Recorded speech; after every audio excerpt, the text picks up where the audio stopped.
An elderly man named Henri lives alone in Paris. A girl named Constance lives in a small town outside the city. She is taking her driving test for the 5th time, but she finds it difficult to pass once again. She helps her father at his workplace, but she desperately wants to move to Paris to get away from the shop, a dream that does not make her father happy. Constance was looking for a house to stay in Paris, and, while searching, she stumbled upon Henri, who was behaving strangely due to his advanced age.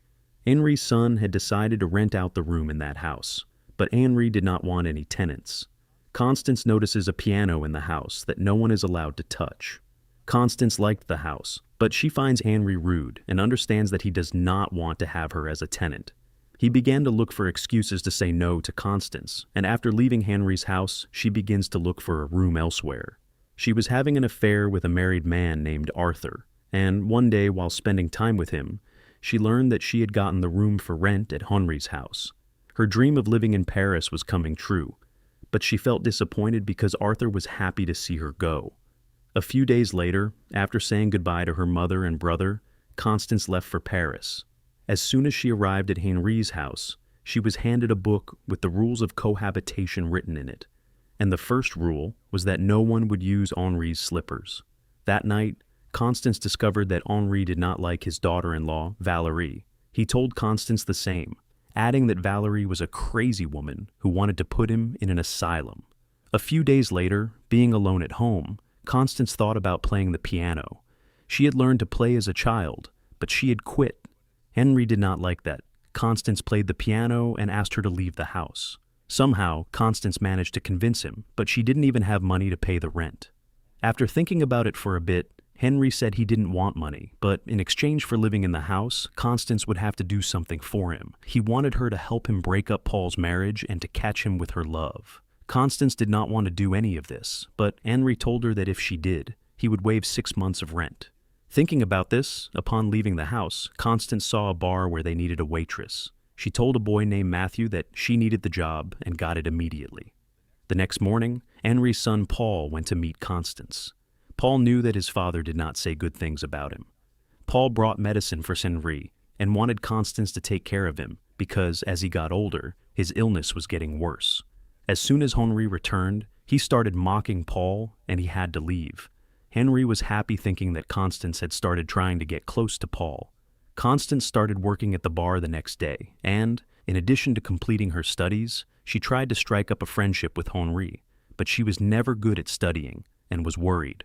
Henri invited Paul to his house, and Constance cooked to impress him. Shortly after, Paul and Valerie arrived home, and, after talking with Valerie, Constance understood why Henri did not like her. She is truly a shrewd woman, so it was easy for Constance to work for Henri.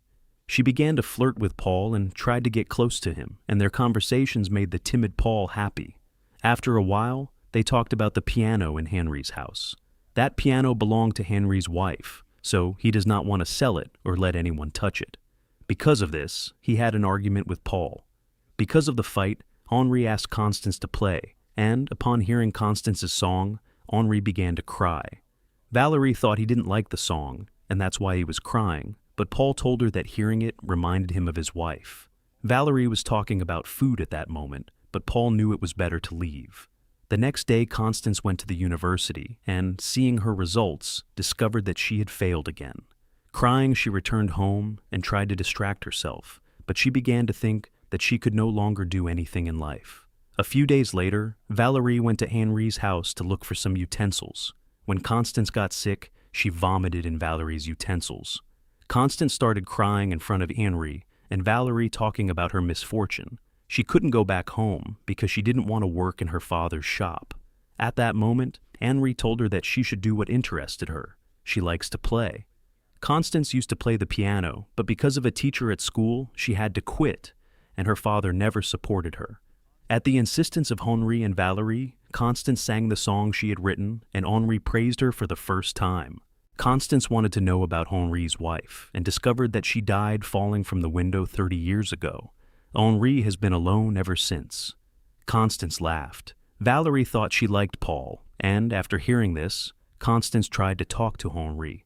Henri believed that for years Valerie had been with Paul only for money, but Constance knew that she really loved Paul, so she refused to work for Henri, and he told her to leave the house.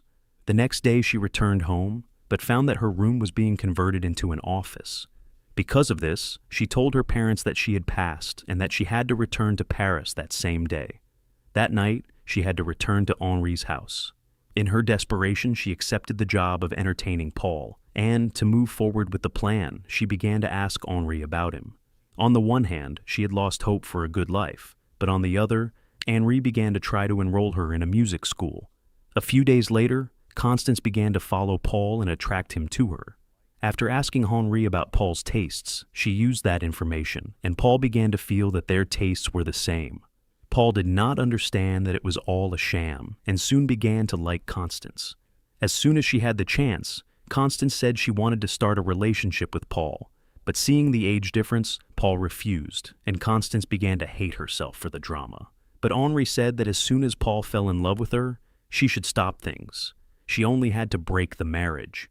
A few days later, Matthew told Constance that he wanted to go on tour with her, but she didn't pay attention to him, but to a DJ named Simon. Seeing this, Matthew walked away. Constance's relationship with Simon began, but just at that moment, Paul told her that he liked her too, and that now he wanted to start a relationship. Now Paul was chasing Constance and even went to the club where Matthew works. In that club, Constance discovered that Simon had forgotten her. Upon returning home, Constance said her life was not good, but Paul made her feel better, and that night he was happy thinking he had found Constance. Paul stayed out of the house all night, and that's why Valerie got worried. That night, she understood that Paul was cheating on her and obtained proof. Henri's plan was successful, and Valerie left the house. Even after 2 days, Paul did not speak with Constance. One night, Constance knew that Henri had applied for her admission to the London Music School and had recommended her to a very famous musician. One day, Paul saw Constance again. She told him that she wanted to forget what happened between them and that now she had found another boy her age. Paul was heartbroken because, along with Valerie, he also lost Constance. Not only that, the next day his lawyer summoned him because Valerie wanted a divorce. Everything was about to go wrong when Valerie called Paul. That night, he learned that Valerie was pregnant. With this news, Paul's marriage was fixed, but when he told Henri the news, he was not happy and started asking if he wanted to have the child. Paul felt disappointed by his father's reaction and told him that when Valerie gave him the news, he would have to react better, otherwise he would not speak to him again. Paul also told the news to Constance and said that now he is happier than ever. Constance was also happy, but one day her father discovered that she failed the exam and called her back home. When Constance told Henri this, he said that a father should not take happiness away from his children, although Henri himself tried to take it away from his own. Constance pointed it out to him. At that moment, Henri prevented Constance from drinking and told her that the cause of his wife's death was alcohol, since due to intoxication, she fell from the building. The next morning, Constance was preparing to go home, and then Valerie and Paul went to see her. The three waited for Henri for hours, and, when he returned, Valerie told him about her future child. Henri pretended to be happy for Paul, but he could not stand the drama for long. It was time for Constance to leave, and, before leaving, Henri told her not to wait for old age to fulfill her dreams. Hearing this, Constance went before her father and clearly refused to go back home. She said she wanted to be a musician and therefore would stay in Paris. At first, her father did not listen to her, but then he understood that she was stubborn like him. In the end, Henri's loneliness disappeared forever. For months, she stayed in the house and prepared for the music exam. Working day and night, she composed her own song. The time came to go to London.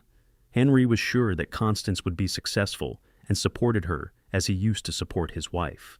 Upon arriving at the London School of Music, Constance prepared for the last time, and the day of the exam arrived, managing to pass a few rounds. A few weeks later, Henri's death was reported. Upon returning to the house, Paul told her that Henri was happy in his last days because he got to meet his grandson and saw Constance move toward success. Constance confessed that she had failed in the last round, and then Paul handed her Henri's house because now she would have to stay in Paris for a few months. Along with the house, he gave her a final letter from Henri written for her. In the letter, he gave her advice and said that he had forgotten all his resentments after meeting his grandson. He advised her never to give up, and, with that advice, Constance began to prepare for her next exam.